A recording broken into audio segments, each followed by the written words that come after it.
All right, welcome to Witchpolice Radio. I'm here with three people who have been on the show before, but not you haven't all been on the show together. You've all been in different sort of contexts, talking about different projects, and so it's kind of cool to have all of you on the show together as a unit, talking about this new release you have as a threesome. So I think the best way to start this off is if the three of you want to introduce yourselves, and then listeners can just put a name to the voice. So I'm going to start on my left in the way I'm seeing the screen, which is Yai. If you want to introduce yourself, and then we can go from there. Hey, my name is Yai, legal name Danny Corrigan. All right, who else we got? My name is McEnroe, aka Big McEnroe, aka Rod Bailey, aka Roddy Rod the Microphone God. My social insurance number is Stop. And I'm Bazooka Joe. And together, collectively, you are Park Lake Setting. today So- we are, yeah. Today you are, right. And so the reason that we're here is because you have a new record that by the time this podcast comes out will be out in people's ears and hands and wherever else they acquire music. And I guess maybe just for some context, I mean, Park Lake Setting has put out two previous records, I think, and there was also a half of a 12-inch or something before this, but the lineup's changed, right? It wasn't always the three of you as the group. So what has the sort of trajectory been over the course of this project? Well, Park Lake Setting was originally myself and Joe and DJ Honeycut. And it was kind of like the evolution from Farm Fresh, which was, Pip left the group and then we started a new group that was sort of picking up that energy. Okay. And then it evolved from there. But then very quickly, as that happened, we, at the beginning of that, I think we weren't such a solo career focused label. But very quickly, with other influences and things like Wu-Tang, where everybody has a solo record, then Park Lake became kind of more of just one of our permutations and combinations, which we had fun with, which is this group of people is this group and this group of people is this group. And then collectively we had the Break Bread crew with Pip Skid and Gruff and Honeycut. So that's sort of how it started. And then as we evolved and everyone had done a solo record or two, working together with Park Lake came an idea to add Yai as and be sort of more focused on lyricism and just having a different energy than all the solo projects we were doing at the time. So that's kind of the backstory. If anybody wants to add anything. No, that's he so summed it up. Well, and I guess one of the things that I'm sure I probably said this to either one or all of you at some point, but one of the things I like about sort of your whole collective and the Peanuts and Corn label and all of these projects that you've been in is that it just sort of seems like there is this constant flux of the same members in different permutations and different groups, and for whatever reason, the 5 or 6 or 7 or however many of you there are at any given time seem to really work well together, and so I imagine that's why this is still a thing all these years later, to come out with a new project under the same name and with the same members. What works so well between the three of you specifically, but also with that larger group where everyone just seems to be on the same page in some way or another, musically and creatively? I mean, the bond is strong. I think back in the day, it was like, we had a label and we had a movement, and we were going places as far as there was a growing appetite for independent rap that was non-commercial because the commercial rap scene was so dominant at the time. And then there was a full undercurrent. The internet was blowing up. People were selling their records and we found an audience. And so that really fueled us as far as not only having, like, we always had a strong Winnipeg audience, but then we found we had audiences all over thanks to websites and just that energy and appetite for what we were doing. And so many other labels around the world who kind of had that same energy, and it sort of formed a real movement.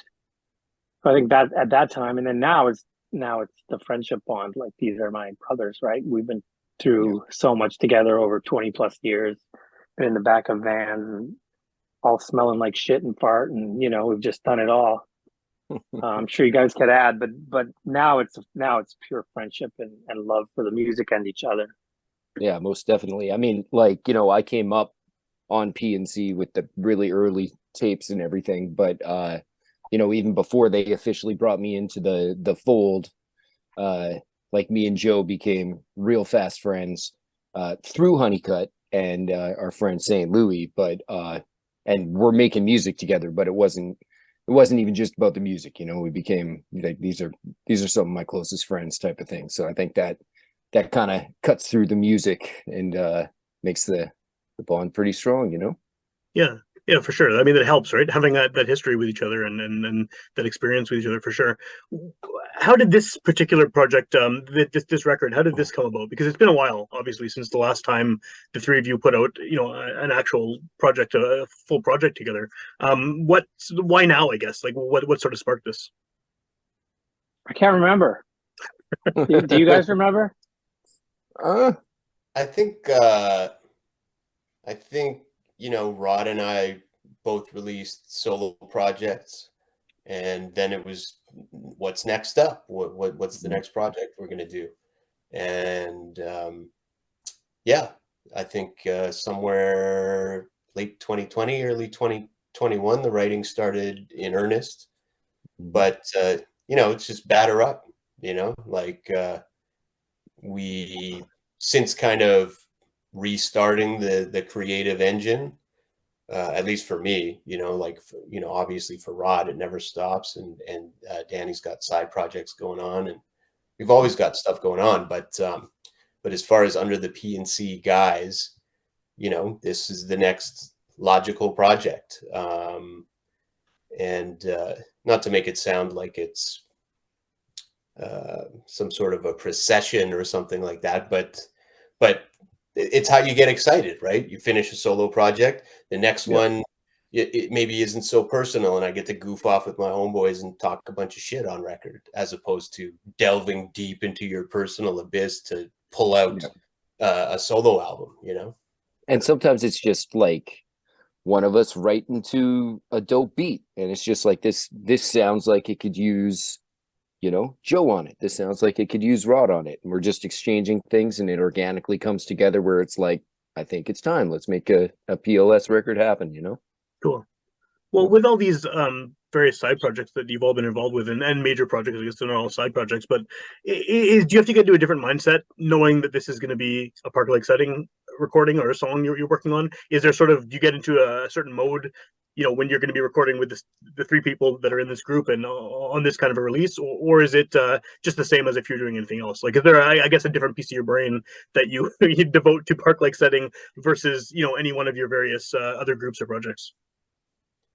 I think it's like Joe said, where it's personal versus if you're doing your own personal stuff, solo stuff, where you tend to be more introspective and give a little piece of your soul, maybe a little more. Whereas with a group thing, you could have a little more fun with it, have a fragmented idea, and not have to write 3 verses yourself about it. Yeah, that kind of thing. So, but as far as park like itself, it's just about the energy we have together. But I think it's just for solo versus group is really the distinction. Okay. What the group is, whether it's like Danny with working with Gruff or whoever works with someone else, or if I ever work with Pip again with Farm Fresh or whatever, it'll always be lighter than doing your own thing. And even knowing that you're only writing a part of something is so much different than having to map out a whole song and being responsible for all of it. And I know when I'm on a record, especially with Danny and Rod, like, the last album was called Craftsmen, and it was because we were really emphasizing and really working towards the technical kind of ends of things. And yeah, so us together as a unit, at least when I'm doing it, I'm trying to, it's like friendly competition. You know what I mean? I'm trying to be as fly as I can in my 16 bars that I have allotted, right? Which is a completely different writing mindset than, conceptualizing something from the ground up and then being responsible for the whole thing, Right. Totally. And then I think also, like, playing off of each other is a whole thing. Like, besides the theme, it's like, here's a style that someone did. Here's where they take their pauses. Here's, how they're flowing on this. And it's like, that sparks an idea like, oh, I'm going to play off of that. And I probably wouldn't have written something like that on my own, that's a whole other fun side of it as well. Yeah. And like, you can hear that, like, almost verbatim in the song Words with Friends from the album, in which like Danny's first 2 to 4 bars are like an exact cadence carbon copy of my first 4 bars, you know, on purpose, obviously. But yeah, so yeah, exactly. but yeah, you know, like that's like, you know, you hate to use old corporate speak, but that's the synergy that happens, you know. Sure. Yeah, I mean, the corporate speak fits there. And at this stage of our careers, where we're basically making music for ourselves for its own sake, you know, we're not playing to sold out shows and doing tours and all that, right? We're just doing it, having this group setting where you're working with that. It's like Joe giving me feedback on my stuff, Danny giving me feedback, me giving them feedback. That energy is just such a positive thing versus, you know, solo stuff. It's like, especially in my case, because when I do a solo record, I record it, I produce it, I mix it, I master it. There is really no one going, yeah, is this a good idea? You know? And so working with them is just so much more, to have that process and that, you know, that energy being passed back and forth is really, really fun for me anyway. Well, having that, I mean, all of that completely makes sense. Having that cohesion between the three of you and all of that as well. How has this record changed sonically compared to the previous one? I mean, again, it's been a number of years since the last Parklick Setting record, and you've obviously, all of you have been doing other projects. You've been in other groups. Surely your writing has changed. Your rapping has changed. Your just general abilities have changed and matured and grown, or whatever you want to call it. So, what would sort of the major differences as far as the way this record sounds compared to previous releases? Bass. There's so much bass in this record. I'll let Roddy to talk about the production, but there's so much bass in this record. It's so good. But yeah, go ahead, Rod. Well, I mean, I just look at records are slices of time for us, and it's like the Craftsmen record is defined partially by Joe and his situation at the time, coming up with really wacky ideas and us following his lead. And this record is just, it's just, this is us in this other slice of time, which it's a little more balanced, I think, but it's just, we're obviously much more mature. You know, this is a long time ago, and we've all grown up quite a bit. But I think it's still just a slice of time. Like there's an evolution, or it's, you know, like the production's different, but it's still, you know, the fundamentals are there, and the raps are different, but the fundamentals are there. I'm still, you know, we're still rapping in 4/4 time and doing what we do, and we sound similar to how we sound. It's not like some kind of sea change, right? It's more like, well, this is what we sound like today. But I think you know, especially with the Craftsmen, like to me, the first record, the School Day 2 record, is a totally different era where I think we had a lot of maturing to do, and we were still figuring out how to make records, how it was made and how it was written, and it's way too long. And not that it's wrong, but it's like it's dated. To me, Craftsman isn't as dated, so you know, I think that, you know, this is different, but it's not hugely different in that we haven't changed who we are as people fundamentally so much between those two records. Okay. And I think it's like a natural evolution, and I think we are better rappers now. I mean, I'm obviously, I should hope so. After doing it this long, right? Yeah, I mean, it's like, and that happens when you know, you feed off of each other's styles, and like if we're biting anyone, we're biting each other. You know, like we take influences from each other, but we're not you know, we're not chasing trends. We're not trying to keep up with something that we're not under, you know, like we're just kind of building on what we've got. And I think we've, like, can I say mastered our styles? Like, you know, like we're 40 something, you know, like we've been doing this for long enough that it's, I think we've gotten pretty fucking good at it. So like that shows on this record. And it's not a given that you keep getting technically better, and you see that in a lot of the older rap stuff where people just fall off completely, right? Yeah, that's true. You know, we're lucky. We have the privilege of not having to craft these records to sell the maximum amounts. I'm not like casting aspersions on what led, you know, formerly good rappers to end up whack. But yeah, the idea I think the idea that we are continuing to improve technically, and in other ways too, and in like, you know, presence, and even in the act of recording, we've arrived at that place because of the privilege of just doing whatever the hell we want in rap music, as opposed to trying to keep up with anyone or trying to sell records to anyone. Is that sort of the death knell for doing something creative like this? If you try to get commercial, it's just going to kill it. I think for a lot of people, I don't think we know how to do that anyway. It's asking the wrong people. Yeah. I mean, but I mean, yeah, like exactly.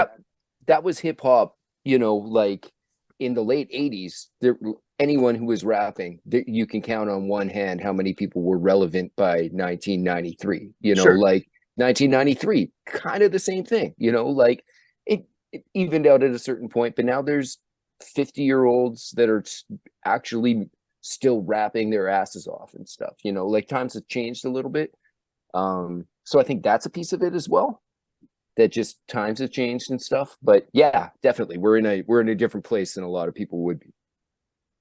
And I think, sorry, go ahead. Like, I was gonna say, you know, regardless of genre, anytime the old guys are trying to keep up with or sound like young people, it's gonna end up whack anyways. There's very few artists over the course of history, unless you're bringing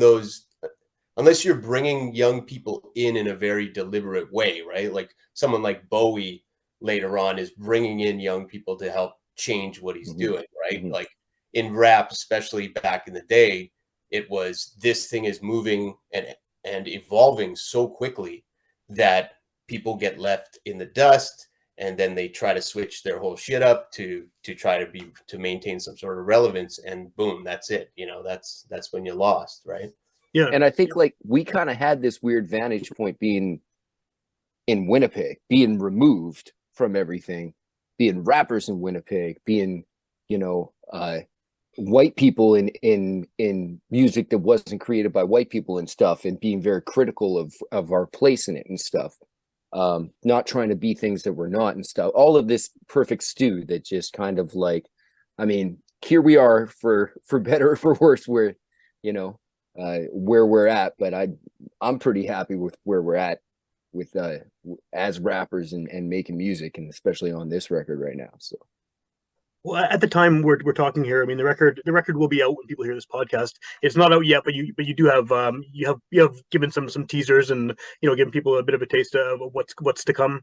What has the response been? I mean, because again, it's been a long time. People maybe weren't expecting the three of you to put out a record in 2023. What have people said to you about the what they've heard so far, if anyone has? I got a text from my brother who really loved it, and he used the word serene to describe it, which was that was kind of like a nice thing to hear. But, you know, like, how does everyone feel about it? 1 to 3 flame emojis under every. I think our engagement's been pretty good. Like, you know, people showed up and bought copies, bought access when we released it last week, or, you know, in the internet future a couple weeks ago. Right. But I think we're still kind of waiting on returns from it, you know. Roddy, are you getting anything in the inbox? No, I would say just what we see on social media. Other than that, my dad and mom, my mom and dad haven't listened to it yet. They haven't got around to it. So. Do they usually listen to your stuff? Like, is that, do you have family as a sounding board? No. Care less. They've got the other 60 PNC releases to go through first, and then still got to work. They got the space EP somewhere, but they fell off. Well, how does this work? I mean, you know, obviously, again, it's not you're not in the same situation, any of you, life-wise and career-wise, and all these things that you would have been when Craftsmen came out, or even when the first one came out. But how does this work now with you? You know, you're not all in the same city anymore. You have this record that's coming out, that's going to be out. You can't necessarily play shows. Maybe you don't want to play shows. How do you sort of get this music out there nowadays when it's not obviously as easy to as just three of you going out and getting on a stage somewhere and performing it. We're hoping that you can help us out, Sam. Good luck. That's the conundrum in 2023, right? That is the pickle. It's a very crowded world for attention, but you know, we're not to be discouraged as far as, you know, it'd be nice to have a lot of listeners, and our loyal fans have definitely been stepping up as far as our Bandcamp support and all that kind of stuff, and wanting to show support when they know that it's going to come on streaming and they don't necessarily have to, but they want to. So that's been very heartening, you know. Other than that, I don't really know. Like we've definitely, you know, Joe has taken a big active role with the label as far as stepping up with our social media engagement and just trying to give more content. And so we pushed a lot harder on this record, and I think we've found that people were ready for it versus past releases. That's about all you can do at this point, unless we're going to all quit our jobs and go follow the dream. But I'm gonna pass on that one for now. You know, yeah, no, that's fair. I think that'd be the right choice. What's the so what is sort of the situation with PNC now then? I mean, because I saw obviously this came out, that this is a big deal. You've been putting out releases pretty consistently. You know, a lot of I guess a lot of them are mcenroe solo releases lately. But how active is the label at this point? I mean, are there plans to get more active now that you have this on the go? I mean, I think it's about, the label is about me producing my friends, right? So I can only do so much. And, you know, I get demos, I get all kinds of things, but we have no interest in expanding beyond that. It makes no sense. Yeah. This is about a group of friends who make music together and share with those who are interested, you know? And so I go through times where I have no time for music, but right now, even the last 2 or 3 years I've made a conscious choice to make more time for music, make it back into my life. Like I think from 2012 to 2020, it was a lot less of a focus. I was kind of putting my career to the forefront. Now my career is stabilized and it is what it is. And now I can, you know, my kids are a little older, all those things have happened, and I can kind of focus on making music with my friends again. We wish we were in the same city. I think we could do dynamite stuff, but they won't come here and I'm not going back. Sorry. So, but we'll just, you know, so we do have some stuff in the pipeline. Next year is the 30th anniversary of Peanuts and Corn. So we have a number of ideas going. So I think next year will be a little more active in terms of celebrating our past and having some new records. We've got some stuff in the pipeline. I will say that I have a new record, a sequel to Brandon called Winnipeg, and that is 95% written. So that's definitely coming out next year. And then we've got some other stuff and some reissues and some remastered records and stuff to celebrate our past and some all kinds of stuff. So next year, I think maybe we'll even try to get together and play a 30th anniversary show. We'll see how the schedules all line up. Cool. You know, just keep the fun going, right? Yeah.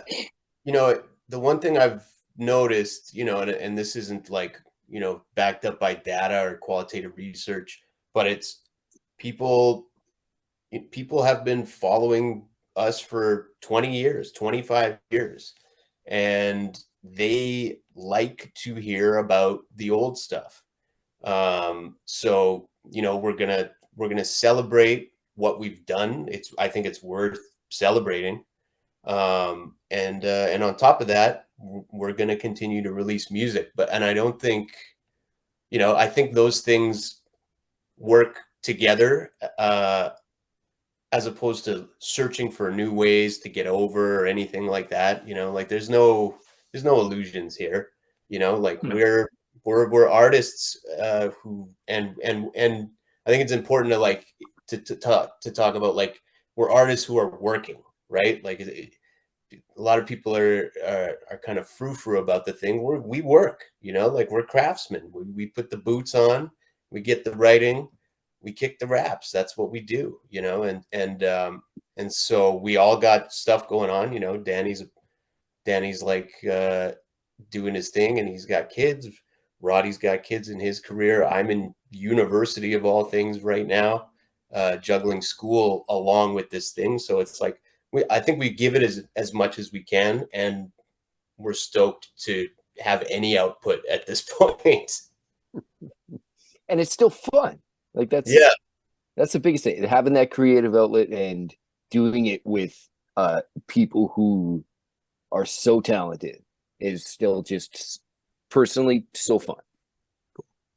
I was going to say, I like how, Rod, you said about not wanting to come back, but then you have all of these nostalgic records, Brandon and Winnipeg. And so you seem very, very comfortable talking about this place, but not actually coming back here.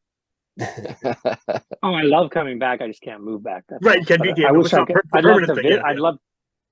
In an ideal world, I would come back 3 times a year to hang out with my friends, but it doesn't. My schedule doesn't allow it. But I'm not moving back. But I love being there. That's cool.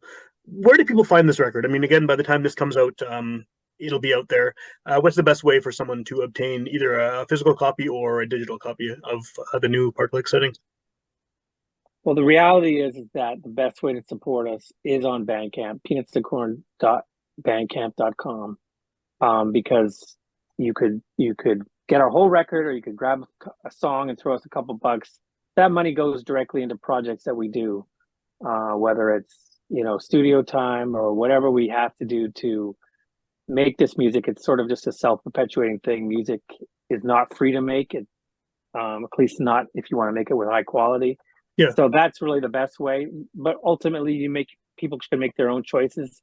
Your support is definitely appreciated. Your attention is very much appreciated. So it will be on all the streaming services as of October 20th. By the time you hear this, be on Spotify, be on Apple Music, be on Tidal. Tidal's cool. I still like Tidal. So that's good too. And another thing is, if you really like our music, then drop us a line and let us know because really we're not hanging out at the merch table after the shows anymore. So really it's a bit of a black hole. You put music out there, and does someone hear it? I can't look at the data anymore. It's too depressing. Just because I don't want to know like what second of each song someone stopped listening. It's just not helpful to my mental health. Yeah. So really fire emojis, cash, and nice things said are the currency in this digital age for us. What's that's awesome. I guess this is fire emojis, skull emojis, whatever the emoji du jour is. Do any of you, that's a good one. Yeah, the rocky one. Do any of you have other projects on the go that you want to plug before I let you go here? Anything happening in the near future? Any new releases with other projects that are coming out? I already said my project, which is Winnipeg. You guys both have projects, but I'm leaving it to you if you want to tell the world about them. Danny and Joe. Yeah. I said, go ahead. Okay. Well, I'm currently working on a very ambitious solo record with Roddy for PNC. It may come in phases. I'm gonna leave it at that, but sure. Stay tuned. It's gonna come in phases. It's super cool. Cool. And it's gonna happen. Your first phase will be probably in a month or 2. That's soon. Oh shit. You heard it here first, like I did. And for me, I'm still working on some stuff with Crooks.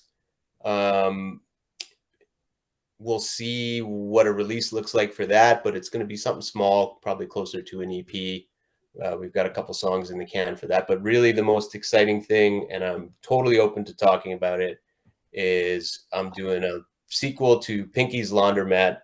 It's called Empress Lanes, and it's about the guy from the character from Pinky's Laundromat 20 years later working in a bowling alley. And so that's the next thing I'm going to do on Peanuts and Corn, I think. Do you have any idea when that's planned for? Is there like a year or a date or anything in the works yet? Next is what I would say. Upcoming. Okay. Right on. And then one last thing. What's the best way for people to find out what you're up to, as far as, someone could hear this a year from now, and by then the PLS album is already out. You might have a bunch of other things out. What's the best way to follow each of you online on social media to find out about your now current, whenever you're listening, music and other things? think our best is our Instagram account is Peanuts and Corn Records. Our Twitter sucks. It's Peanuts and Corn 1. I'm Big McEnroe. Bazooka Joe 204. Yai with a Y, right? Is that it? Yai tapes it together. It might be. I don't know. Yai tapes it together. He doesn't know. What's your password, Danny? What's your password? and social insurance number too. Yeah. We'll get that fixed up for you. You are actually. I think our Instagram is our best at the moment. It has the most engagement and the most followers, and so that's where we're putting our energy. We're on TikTok. I think we have 3 followers. Right on. Pulling in big numbers with the youth. Because as soon as we put up a music video on TikTok, it says your video has the sound muted because copyright violations. Because our music gets added, like our digital distributor, I guess, has some copyright mechanism. So we have a few TikTok videos that are just no sound, so it's kind of pointless. Very effective. Yeah. So you're there. You're on the platform. If you want to be follower number 4, holler at us on TikTok, Peanuts and Corn Records. Awesome. And then I guess one more thing. I've noticed that this month you've kind of opened up the mail order for some of your older releases. I've been bugging you about that because there's some I want to buy as well. Is that going to be an ongoing thing, or is it just a temporary? No. By the time they hear this, I'll probably shut down. It'll be over. Okay. So you're too late. You're listening now. You're too late. I can only really do it for very short periods, and I gotta shut it down. Do you still have? I literally hands and knees go in my basement in my crawl space, pull shit out, and ship it. I'm only doing that like once a year or so. So I'll do it this week, and then I'm not doing it. All right. So you when you hear this, it's too late. You missed your chance. But Sam, you're good. We'll take care of you, Sam. All right. Right on. Okay. Thanks a lot, guys.